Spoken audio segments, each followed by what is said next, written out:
ایک بادشاہ کا وزیر بہت ہی عقل مند تھا۔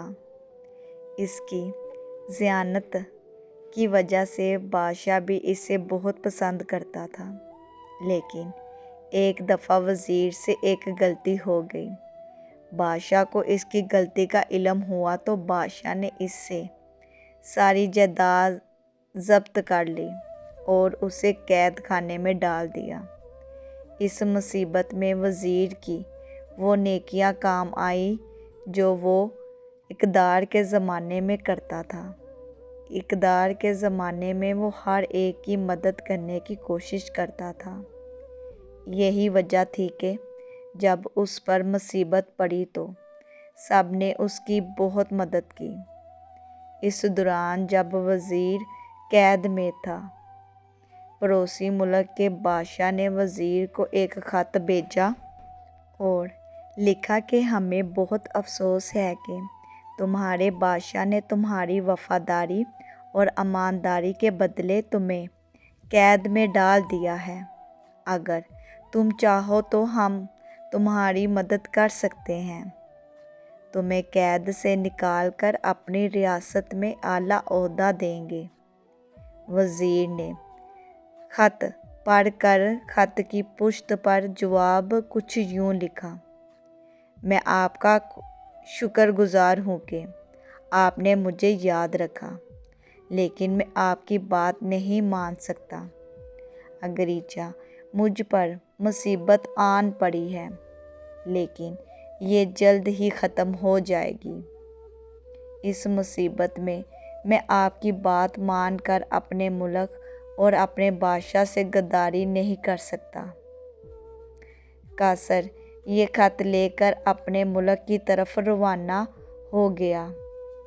اتفاق سے اس سارے واقعے کی خبر ایک ایسے شخص کو ہو گئی جو وزیر کا دشمن تھا۔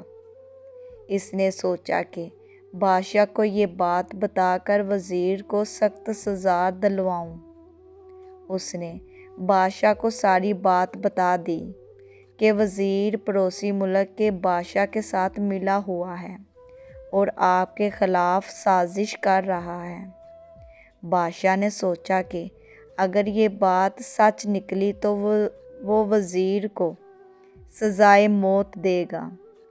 بادشاہ نے قیصر کو گرفتار کرنے کا حکم دیا۔ قیصر گرفتار ہو گیا۔ بادشاہ نے اس سے خط لے کر پڑھا تو اسے وزیر کی وفاداری کا یقین ہو گیا۔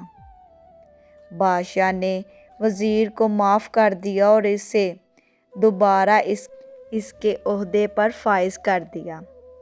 اب بادشاہ بھی اپنی غلطی پر نادم تھا کہ اس نے وزیر پر بے بنیاد الزام عائد کر کے سزا دی تھی اور ایک بار بھی اس کی بات سننے کی کوشش نہ کی۔